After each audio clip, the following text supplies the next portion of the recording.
నమస్తే. ఇన్నాళ్ళు నన్ను సపోర్ట్ చేస్తూ, ఎంకరేజ్ చేస్తూ మీ ప్రేమని నాకు అందిస్తున్న ప్రతి ఒక్కరికి కృతజ్ఞతలు.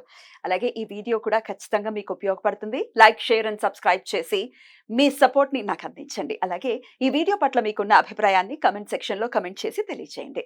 ఇప్పుడు వీడియోని చూద్దాం. నమస్తే. Welcome to our channel. నేను కుప్పా పద్మిని. ప్రస్తుతం మనతో పాటు వేదిక్ ఆస్ట్రాలజర్ అవినాష్ దాస్ ఉన్నారు. మాట్లాడదాం. అవినాష్ గారు నమస్తే అండి.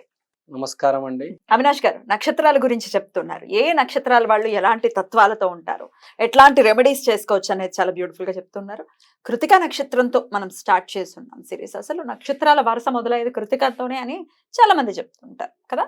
ఇప్పుడు కృతిక వెంటనే వచ్చేది రోహిణి. రోహిణి నక్షత్ర జాతకులు ఎలా ఉంటారు, ఎట్లాంటి పరిహారాలు చేసుకోవాలి? హరే కృష్ణ హరే కృష్ణ కృష్ణ కృష్ణ హరే హరే. రోహిణి నక్షత్రం అంటే ఒక బిడ్డ బయటికి వచ్చిన తర్వాత ఆ సమయాన్ని రోహిణి సమయం అంటారు. అంటే కృతికాతో మొదలయ్యి బయటికి వచ్చి అన్ని గమనిస్తూ ఉంటారు. అంటే వీళ్ళకి అన్ని తెలుసు, ప్రతి ఫీల్డ్ మీద వీళ్ళకి ఐడియా ఉంటుంది. రోహిణి అంటే రోహణ శక్తి, అంటే ద స్టార్ ఆఫ్ ఎసెంట్, అంటే ద రైజ్, అంటే ఎదగడం. మెల్లిమెల్లిగా జీవితంలో వీళ్ళు ఎదుగుతారు. ఒకటేసారి ఎదగరు, మెల్లిమెల్లిగా ఎదుగుతారు, చాలా పైకి వెళ్తారు. మన సెలబ్రిటీస్లో చూసుకుంటే రామ్ చరణ్ తేజ్ గారు, విరాట్ కోహ్లీ గారు చూసుకుంటే మెల్లిమెల్లిగా ఎదిగి ఇప్పుడు టాప్ పొజిషన్లో ఉన్నారు. వీళ్ళకి పెళ్లి తర్వాత బాగా కలిసి వస్తుంది. రామ్ చరణ్ గారికి ఉపాసన, విరాట్ కోహ్లీ గారికి అనుష్క బాగా కలిసి వచ్చారు. వీళ్ళ కెరియర్ పెళ్ళైన తర్వాత చాలా బాగుంటుంది. ఇంకోటి, వీళ్ళు చాలా టాలెంటెడ్ ఉంటారు. వీళ్ళు అన్ని ఫీల్డ్స్ లో వీళ్ళకి టాలెంట్ ఉంటుంది. సినిమా ఫీల్డ్స్ అంటే చాలా ఇంట్రెస్ట్ ఉంటుంది, స్పోర్ట్స్ అంటే చాలా ఇంట్రెస్ట్ ఉంటుంది. ఏ ఫీల్డ్కి వెళ్తే ఆ ఫీల్డ్ లో టాప్ పొజిషన్ కి వచ్చేస్తారు. ఎందుకంటే కృష్ణుడు మహాభారతంలో టాపర్, ఫస్ట్ ర్యాంక్ వచ్చింది. మహాభారతం 18 రోజులు నడిచింది కాబట్టి 18 అనే నంబర్ రోహిణి నక్షత్రానికి బాగా లింక్ అవుతుంది. మీరు చూడండి, రామ్ చరణ్ కూడా నేను విరాట్ కోహ్లీ బయోపిక్ చేస్తానని మాట ఇచ్చాడు. ఎందుకంటే ఆ లింక్ ఉంటుంది రోహిణికి 18 నంబర్కి. ఇప్పుడు రోహిణి కృష్ణుడితో అంటున్నారంటే కృష్ణ భగవాను నక్షత్రం రోహిణి. ఎస్. సో కృష్ణుడికి చాలా క్వాలిటీస్ ఉన్నాయి, అవి వీళ్ళకి మ్యాచ్ అవుతూ ఉంటాయి. ఫస్ట్ కృష్ణుడికి ఒక ఫ్లూట్ ఉంటుంది కాబట్టి ఒక బ్యాంబూతో తయారైన ఫ్లూట్ వీళ్ళు పెట్టుకుంటే ఎప్పటికైనా అది మంచి రెమెడీ. అవునా? చాలా మంచి రెమెడీ. బ్యాంబూతో తయారైన flute, it is very good. And కృష్ణుడు లాగా మంచిగా రెడీ అవ్వాలి. కొంతమంది పిచ్చి పిచ్చిగా రెడీ అవుతారు. అట్లా రెడీ అవ్వకుండా చిరిగిపోయినవి పిచ్చి పిచ్చివి పాతవి కాకుండా మంచి వేసుకొని రెడీ అవుతే బాగా కలిసి వస్తుంది రోహిణి వాళ్ళకి. సో రోహిణి వాళ్ళు ఆటోమేటిక్ మంచిగానే రెడీ అవుతారు. మంచి స్థాయిలో ఉన్నవారు మంచిగా రెడీ అవుతారు. ఎవరైనా మంచి స్థాయిలో లేరు అంటే వాళ్ళకి చెప్పాలి, మనం రెమెడీ చేసుకోవాలి అని. ఆయన ఫ్లూట్ కొనుక్కో, మంచి బట్టలు వేసుకో, ఆటోమేటిక్గా మెల్లిమెల్లిగా కలిసి వస్తుంది. రోహిణి అంటే అందం. వీళ్ళు ఎంతో అపీరియన్స్ బాగుంటుంది. అపీరియన్స్ మీద చాలా కాన్సన్ట్రేట్ చేస్తారు. స్లిమ్గా ఉండాలి, మన ఫేస్ బాగా ఉండాలి, అద్దంలో చూసుకోవడం, నేను ఎలా ఉన్నాను, ఇలా ఉన్నాను, జుట్టు సర్దుకోవడం. అమ్మాయిలైనా అమ్మాయిలైతే అబ్బో విపరీతంగా చాలా ఎక్కువ ఉంటుంది. రోహిణి నక్షత్రానికి మంచి నక్షత్రం ఏదంటే కృతికా నక్షత్రం, రోహిణి నక్షత్రం చాలా మంచి బాండింగ్. అదే ఫ్రెండ్షిప్ అయితే రోహిణి నక్షత్రానికి అనురాధ నక్షత్రం చాలా మంచి ఫ్రెండ్. మనం చూసుకుంటే రోహిణి కృష్ణుడికి రాధ, అలానే సేమ్ బాండింగ్ అయితే కృష్ణుడికి రుక్మిణి, కృతిక, అట్లా చాలా మంచిది. సో రోహిణి నక్షత్రం మనం ఏం మాట్లాడుకున్నాం, సింబల్ ద చారియట్, అంటే రథం. రథంతో మనం ఏమైనా చేయొచ్చు. ఒక వార్కి వెళ్ళొచ్చు, క్యాటిల్ని మేనేజ్ చేసుకోవచ్చు, ఆవులు బాగా చూసుకోవచ్చు, అగ్రికల్చర్కి బాగా పనికొస్తుంది, పొలం దున్నడానికి. సో పొలం దున్నేవాళ్ళు, ఆవుల్ని బాగా చూసుకునే వాళ్ళు, సినిమా ఫీల్డ్స్లో ఉన్నవాళ్ళు, ఈ రథం అనేది కూడా చాలా రథం చుట్టూ తిరుగుతూ ఉంటుంది వీళ్ళ జీవితం ఏదో రకంగా. రథం అంటే వీళ్ళకి చాలా అదొక ఎక్సైట్మెంట్ వస్తుంది అది చూడంగానే. సో వెహికల్స్, రథం అంటే ఇప్పుడు కాలంలో వెహికల్స్ కొంచెం కార్స్ అట్లా వీళ్ళు కొంచెం వెహికల్స్ మీద కొంచెం ఇంట్రెస్ట్ ఉంటుంది. జనరల్ గా జనాలకి వెహికల్స్ అంటే ఇంట్రెస్ట్, కానీ వీళ్ళకంటే కొంచెం ఇంకో అరే ఏదైనా చేయాలి, బండి కొనాలి, ఆ బండిలో తిరగాలి, ఒక 100 మందికి చూపించాలి నేను, అది ఉంటది. ఇప్పుడు ఏదైనా రోడ్ మీద బండి వెళ్తుంటే అది ఆ కార్ ఇంత కాస్ట్ అని కూడా చెప్తుంటారు. అన్ని మొత్తం ఐడియా ఉంటుంది వాళ్ళకి. బండ్ల మీద చాలా పిచ్ ఉంటది, బండ్ల మీద ఎక్సైట్మెంట్ ఉంటది. అరే భలే ఎక్సైట్మెంట్ వచ్చేస్తుంది ఒకటి. సో ఇంకోటి, రోహిణి నక్షత్రం గురించి మాట్లాడితే మనము చెప్పుకోబోయేది, రోహిణి నక్షత్రం అనేది బేసికల్ గా చాలా ఫర్టైల్ నక్షత్రం కాబట్టి ఈ భూమి పండిస్తారు కదా, ఈ రోహిణి నక్షత్రం ఎవరైతే భూమి పండిస్తారో వాళ్ళకి బాగా కలిసి వస్తుంది. ఎందుకంటే రోహిణి అనేది భూమి. సో వీళ్ళు ఇంకోటి రకరకాల డైట్స్ చేస్తూ ఉంటారు. వీళ్ళు సడన్ గా కీటో డైట్ అని మొదలు పెడతారు, మిల్లెట్ డైట్ అని మొదలు పెడతారు, లిక్విడ్ ఫాస్టింగ్ మొదలు పెడతారు. అంటే రకరకాల డైట్ సన్న కనిపించడానికి వీళ్ళు ఏదైనా చేస్తారు. ఏ డైట్ల మీద చాలా అవగాహన మీద ఉంటుంది, హెల్త్ మీద చాలా అవగాహన ఉంటుంది, కాషియస్ గా ఉంటారా, చాలా కాషియస్ గా ఉంటారు. ఎప్పటికప్పుడు నేను చూసుకోవడానికి క్రీములు రాసుకోవడము, లేకపోతే ఫేస్ వాష్ ఎప్పటికప్పుడు చేసుకోవడము, ఇంకోటి నీట్ గా ఉండడము. ప్లస్ నేను చెప్పింది ఈ డైట్ కూడా బాగా మెయింటైన్ చేస్తారు, డైట్ బాగా ఫాలో అవుతారు. అందం అంటే పిచ్చి వీళ్ళకి.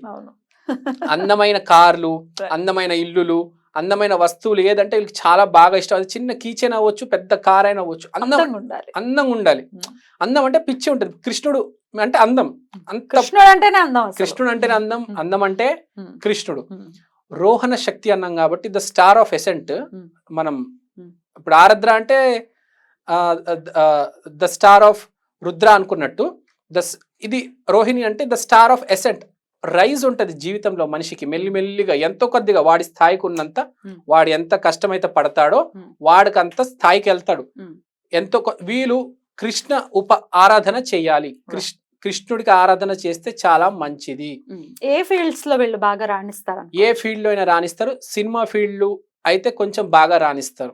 బేసిక్ గా సినిమా ఫీల్డ్స్, స్పోర్ట్స్ మనం చూసుకున్న విరాట్ కోహ్లీ రోహిణి నక్షత్రం కాదు కానీ 18 నంబర్ ఫాలో అవుతున్నాడు కాబట్టి అతను స్పోర్ట్స్ లో రానిచ్చారు. ఇక్కడ రామ్ చరణ్ గారు రానిచ్చారు. ఇంకోటి యానిమల్ రోహిణి నక్షత్రానికి తెల్ల గుడ్ల గూబ. మీరు చూస్తే వైట్ ఔల్స్ చాలా అందంగా ఉంటాయి. ఔల్స్ జాతిలోనే వైట్ ఔల్స్ చాలా అందంగా ఉంటాయి. మీరు సినిమాల్లో కూడా చూపిస్తారు, వైట్ ఔల్స్ చాలా అందంగా ఉంటాయి. ఇంకోటి మాయ అంటారు. వీళ్ళకి మాయ చాలా ఎక్కువ ఉంటుంది. మీరు చెప్పండి కొద్దిగా మాయ గురించి, మీకు ఐడియా ఉంటుంది, వీళ్ళ మనుషుల గురించి మీరు కొద్దిగా చెప్పగలుగుతారు? చెప్పగలను, చెప్పండి కొద్దిగా మీ ఎక్స్పీరియన్స్ లో చెప్పండి. క్లోజ్ అసోసియేషన్ ఉంది కాబట్టి డెఫినెట్లీ సీక్రెటివ్ పర్సన్స్ ఏమో అని అనిపిస్తుంది. అవునండి, ఇస్ ఇట్ ట్రూ అండి. ఇప్పుడు కృష్ణుడు కూడా చాలా సీక్రెటివ్ పర్సన్. వార్ జరిగే తెలియదు, ఏం లోపల ఏముందనేది మనం చెప్పలేం, వాళ్ళ మనసులో ఏముందనేది చెప్పలేం. ఇప్పుడు అర్జునుడు అడిగిన తర్వాతనే కృష్ణుడు చెప్తాడు, ముందే చెప్పడు. బయట లోపల ఒకటి ఉంటది, బయట ఒకటి మాట్లాడతారు. ఎవరైనా బాగా క్లోజ్ పర్సన్ అడిగితే, కృష్ణుడిని అర్జునుడు అడిగాడు కాబట్టి కృష్ణుడు చెప్పాడు, నేను దేవుణ్ణి, ఇది కర్మ ఇలా ఉంది, నువ్వు కర్ణుడిని చంపాలి, ఇది రీజను. Right, correct. అట్లా సీక్రెటివ్ గా ఉంటారు. ఆయన లోపల ఏముంది అనేది అస్సలు ఎట్టి పరిస్థితుల్లో బయటపడరు, no matter what it is. కొంత నిజాలు ఎలా చెప్తారనేదే మీరు చెప్పాలి. నిజాలు బయటకు వస్తూ ఉంటాయా, ఎప్పుడు అబద్ధాలు వస్తాయి? నిజాలు రావు, అబద్ధాలు రావు, మాయ వస్తుంది. అర్థం కాదు, మనిషికి కన్ఫ్యూజన్ క్రియేట్ చేస్తారు. నిజం లాంటి అబద్ధం లాంటి నిజం చెప్తారా? అది నిజం లాంటి అబద్ధం, అబద్ధం లాంటి నిజం చెప్తూ ఉంటారు. సో చాలా మాయ ఉంటది. కృష్ణుడికి బాగా దగ్గర. ఇంకోటి రోహిణి నక్షత్రానికి ఏంటంటే, రోహిణి నక్షత్రానికి ఎవరికైనా ఫర్ ఎగ్జాంపుల్ ఇప్పుడు రోహిణుడు తన మేనమామ కంసుడిని చంపేశాడు కాబట్టి రోహిణి నక్షత్రంలో ఎవరికైనా వీక్ ఉంటే అతని మామకు కొంచెం గండం ఉంటది. సో అతను ఆ పూజ చేయించుకుంటే మంచిది. రోహిణి నక్షత్రం స్ట్రాంగ్ ఉంటే ఏమీ కాదు. ఎట్లాంటి పరిహారాలు చేసుకోవాల్సి ఉంటుంది? పరిహారాలు చెప్పాలంటే కృష్ణుడే అండి పరిహారం. నేను చెప్పినట్టు బ్యాంబూ ఫ్లూటు, కృష్ణుడు ఆరాధన చేసుకుంటే చాలా మంచిది. సో రోహిణి నక్షత్రం గురించి మీరు ఇంకేమైనా చెప్పగలుగుతారా? మీకే బాగా తెలుసుంటది యాక్చువల్ గా. తెలుసు, మీరే చెప్పండి 2-3 పాయింట్స్. ఇంకా అదే చెప్పా కదా, సీక్రెటివ్ గా ఉండటం గానీ, లేకపోతే చాలా cool, end of the day చాలా కూల్ పర్సన్స్. ఎంత అగ్రెషన్ ఉంటుందని నేనేమి చెప్పను, కూల్ గానే ఉంటారు. Is it true? ట్రూ, చాలా కూల్ గా ఉంటారు. కానీ అతను వేసే స్టెప్ ఏదైతే ఉంటుందో వైలెంట్ గా ఉంటుంది, అంచనా వేయలేరు. బేసిక్ గా సడన్ గా మీరు చెప్పినట్టు వైలెంట్ స్టెప్ వేయొచ్చు, అలా సైలెంట్ గా వేరే దారిలో ఇంకో పని చేయవచ్చు. కృష్ణుడు కదా, నెక్స్ట్ స్టెప్ ఏంటి అనేది తెలీదు. మహాభారతం ఏమంటారంటే ప్రపంచంలో బెస్ట్ స్టోరీ రామాయణము, బెస్ట్ స్క్రీన్ ప్లే మహాభారతం. అంటే నెక్స్ట్ సీన్ ఏం జరుగుతుంది తెలీదు.